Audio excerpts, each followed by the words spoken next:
Olá pessoal, tudo bem?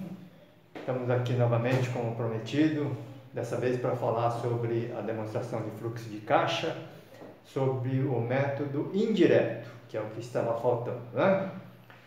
Bem, então, sem perder tempo, vamos lá. O balanço é aquele mesmo, né? Que a gente fez a explicação do método direto, né? Então vamos utilizar aquele mesmo. Então vamos lá.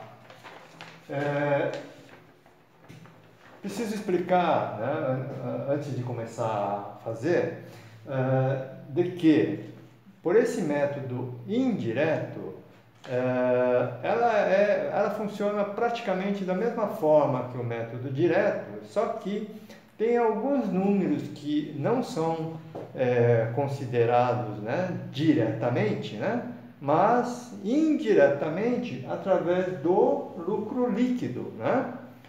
Então, é considerado que dentro desse lucro líquido, ele já contém, né, a receita de venda, o CPV, né, o CMV, as despesas, né, as várias despesas que a DRE ela contém, né?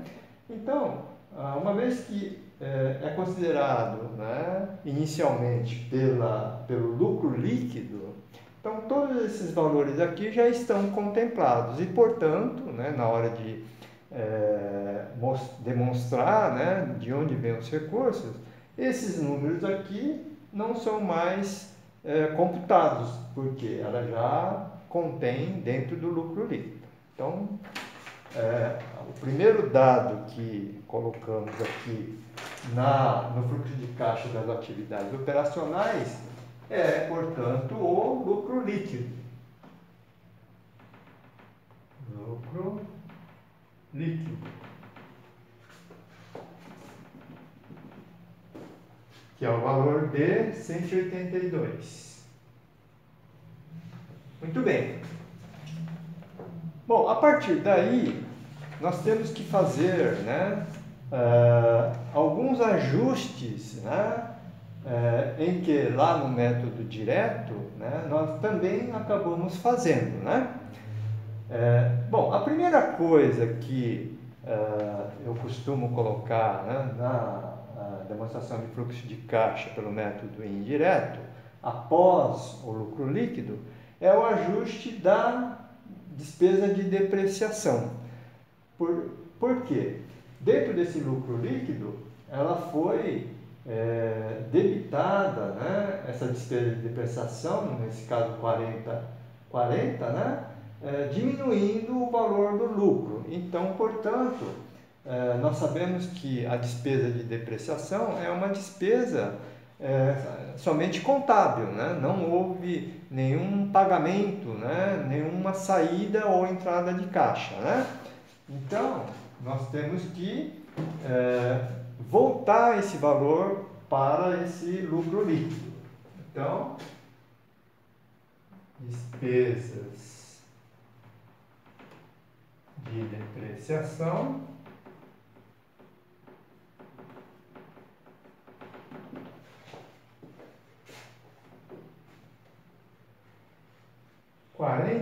nós somamos de volta para o lucro líquido, ok? Muito bem. Após, né, a despesa de depreciação, nós vamos fazer aqueles ajustes que fizemos lá no método direto. Por exemplo, no caso das receitas de vendas, né, nós fizemos, né, um ajuste no valor de duplicatas a receber. Né? Por quê? Sobre esse valor, né, de receita de vendas, nem todo, né, esse valor de receita foi recebido pela empresa. Né? E a gente olha pela conta duplicata a receber ou contas a receber, o que ficou pendente, né? E como tinha saldo anterior, então nós vamos considerar, né, o saldo anterior menos o saldo final, né, de duplicatas a receber. Então, como que ficaria?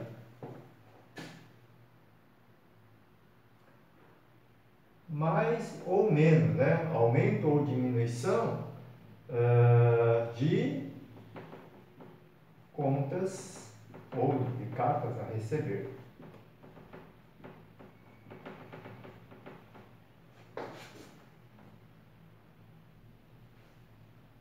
Bom, tinha saldo de 44, né? E deixou de receber 11. Então, portanto, acabou recebendo 33. Positivo. Ok? Bem, nós temos também, né, que fazer aquele ajuste que lá na demonstração pelo método direto nós fizemos compondo a conta compras, né? E aí, depois de composta a conta compras, nós fizemos o ajuste lá de fornecedores, né? Porém, nesse caso aqui, pelo lucro líquido, essa parte aqui, ela só está contemplado o CPV. Então, o CPV ela não entra mais porque já está contemplado dentro do lucro líquido. Porém, nós precisamos fazer o ajuste, né, do estoque, né, e também dos fornecedores, que compõem o CPV, né? Então, como o CPV já está contemplado aqui, nós vamos fazer o ajuste de fornecedores e conta estoque, ok? Então, vamos lá. Aumento ou diminuição, né, conforme for o saldo, de fornecedores, da conta fornecedores.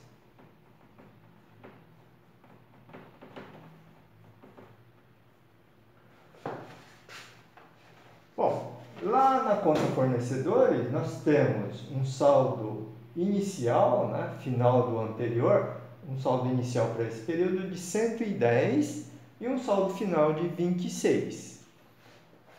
Nós podemos considerar que aquele saldo anterior, nós acabamos pagando todinho ele, porém, nós vemos que sobrou um saldo de 26. Então, esse 26 ele deixou de ser pago, então é mais 26.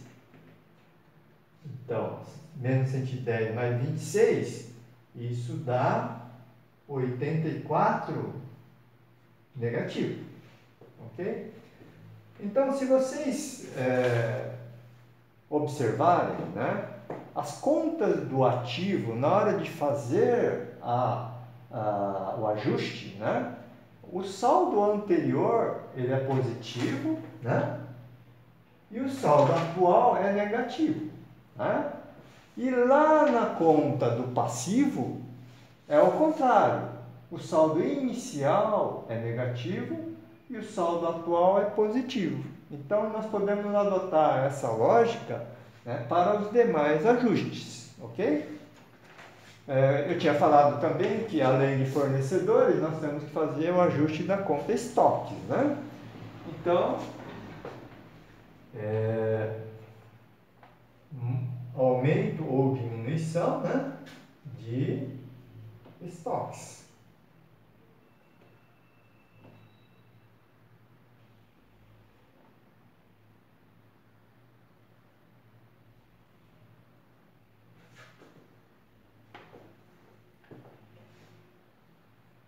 Da mesma forma, então,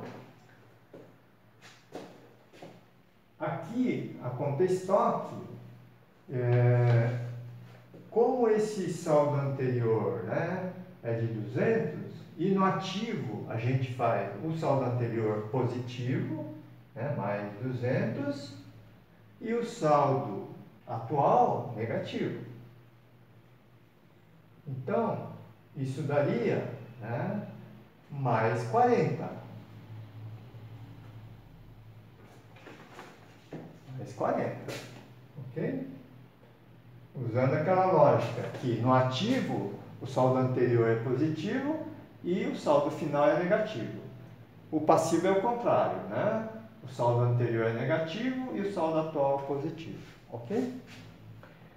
Bem, nós temos também, né, assim como lá no método direto, nós tínhamos que colocar os valores das despesas, né? Ora, aqui pelo método indireto, como a gente já está partindo do lucro líquido, então todas as despesas já estão contempladas. Uma delas, a depreciação, a gente já voltou o dinheiro lá, né? Já somamos de volta aqui, porque a despesa de depreciação não é saída de caixa, né? Não sai dinheiro nenhum, né? É só contábil. Nós temos também um outro item aqui que a gente sempre precisa olhar, é que dessas despesas que são, né, saídas de caixa, por exemplo, outras despesas operacionais, despesas financeiras ou essa provisão para IR, né, todas elas são saída de caixa, mas, né, nós precisamos olhar lá no passivo se por acaso esses valores ficaram pendentes, né, provisionados para pagamentos posteriores. Então, despesas operacionais não tem nada a pagar aqui. Despesas financeiras também não tem nada a pagar. Porém, a provisão para IR, ela está pendente ali, né? Ela está a pagar. Ou seja, isso significa que esse valor não foi pago, ela ficou pendente. E se pegamos pelo lucro líquido, começamos aqui essa demonstração pelo lucro líquido, então ela foi deduzida aqui. Portanto, nós temos que voltar esse valor, assim como lá na depreciação, nós temos que voltar esse valor porque não saiu ainda, ele está pendente, ok? Então, aumento ou diminuição, né, de provisão para IR.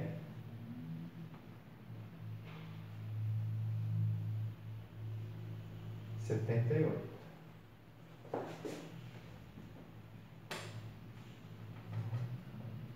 Positivo. Bom, a demonstração de fluxo de caixa de atividades operacionais é isso, né? Então vamos fechar aqui o valor. Isso dá, né, um valor de 289 positivo, somando tudo aqui, né? Ou seja, né, nós podemos concluir então que a atividade, fluxo de caixa de atividade operacional gerou, né, um caixa gerado das atividades operacionais de 289. Inclusive, esse valor é o mesmo que deu lá no demonstrativo de fluxo de caixa no método direto, que é o mesmo, né? Ela tem que ser igual, ok? Ou seja, fazendo por um método ou por outro, ela tem que dar igual, ok? Muito bem. Então, partindo agora para o fluxo de caixa de atividades de investimentos. Bom, só um detalhe. A demonstração de fluxo de caixa, né, pelo método direto ou indireto, ela é diferente somente nas atividades operacionais. No fluxo de caixa das atividades de investimento e na de financiamento, a forma de calcular é a mesma nas duas, ok? Então vamos lá. Nós tínhamos dito lá no método direto, então, que o fluxo de caixa das atividades de investimento é essa região aqui, né, do não circulante, né? E nós lá tínhamos detectado que investimentos ela aumentou e imóveis também aumentou, concluindo que foi adquirido, né, investimentos no valor de 35 e imóveis adquirido no valor de 40. E é isso que nós vamos colocar aqui nessa atividade. Então vamos lá. No caso aí a gente está verificando que houve uma aquisição, né, de investimentos.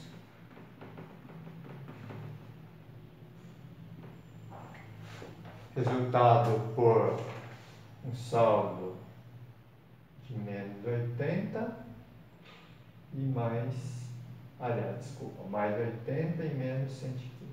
Porque sempre no ativo, o saldo anterior é positivo e o saldo final é negativo, né? Isso dá menos 35, ok? Muito bem. Nós temos também aquisição de imóveis, mais 350 e menos 390. Isso dá menos 40. Podemos concluir então que aqui vai dar um total de 75. Podemos concluir que o caixa da atividade de financiamento foi consumido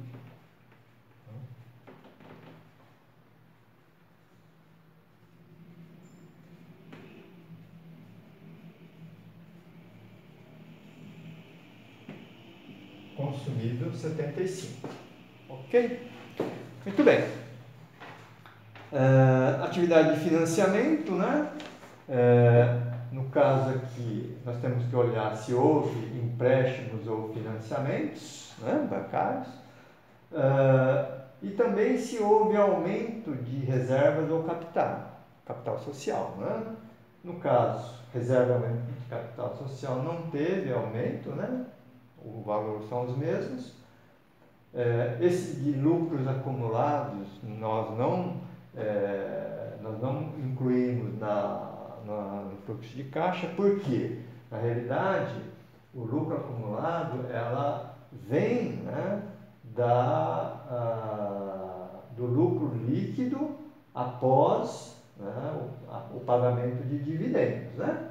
Então esse valor do lucro líquido ela entra aqui, essa diferença aqui, né? Muito bem. Então, fluxo de caixa das atividades de financiamento, nós temos lá um empréstimo tomado de 10, né, de menos 20 mais 30, né? Então, empréstimos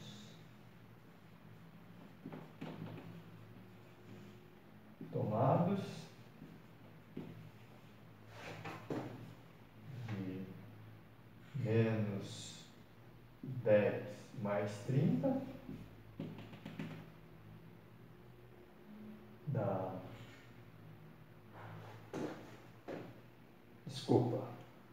menos 20 e mais 30, né? Então isso daria mais 10 de fluxo. E nós temos também financiamentos bancários, né? Financiamentos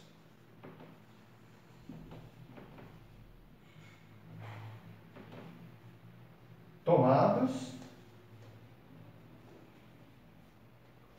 no valor de menos 100 mais 130, ou seja, mais 30. Ok? Não temos aumento nem diminuição de capital e reservas, né? Então, podemos concluir que houve um caixa gerado nas atividades de financiamento. Desculpa. Esqueci do pagamento de dividendos, né? Esse pagamento de dividendos, né? Nós precisamos observar se não ficou pendente aqui no passivo também, né? Porque às vezes pode acontecer de a empresa resolver, né, pagar dividendos, ela coloca aqui na demonstração de lucros acumulados, ela coloca, mas ela espera, né, para pagar depois, né? E aí esse valor estaria aqui no passivo, né, lá no circulante, como dividendos a pagar, né? Assim como, por exemplo, imposto de renda a pagar ficou pendente, poderia ter também dividendos a pagar. Se tivesse, então não consideraríamos aqui, mas no caso ela tem dividendos e não consta como pendência lá no passivo, né? Então isso quer dizer que foi pago esse dividendo, portanto saiu o dinheiro, né? Saiu o caixa. Então na verdade aqui ficou faltando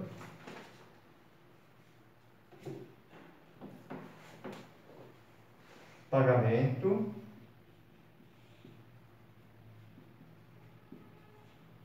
de dividendos.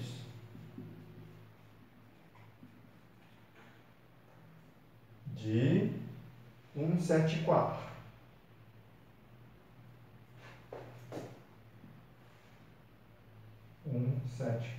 Negativo. Portanto, aqui nós temos um valor de menos 134. Aqui faltou espaço. Deixa eu readequar aqui. Concluímos então que houve um caixa gerado das atividades de financiamento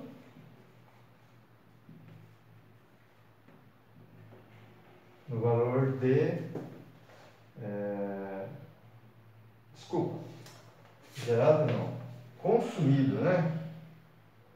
Consumido.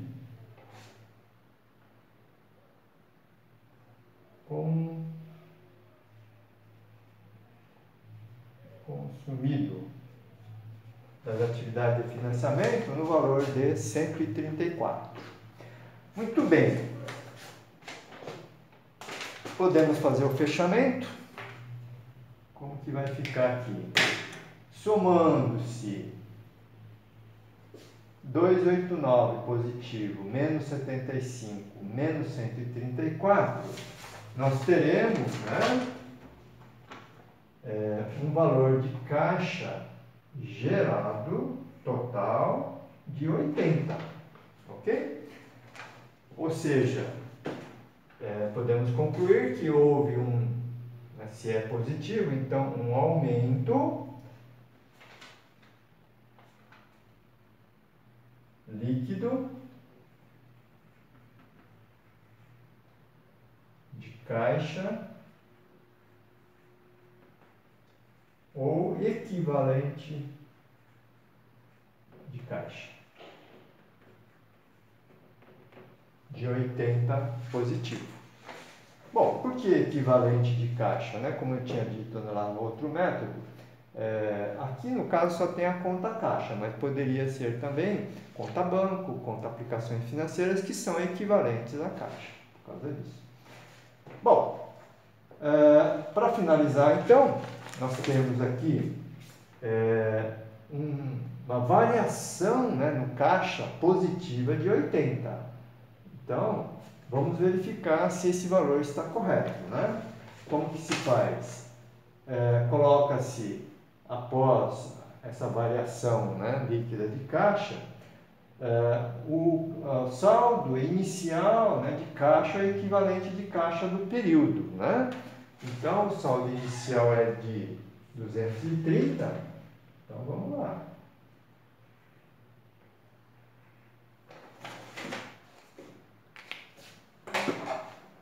Nós temos um saldo inicial de 230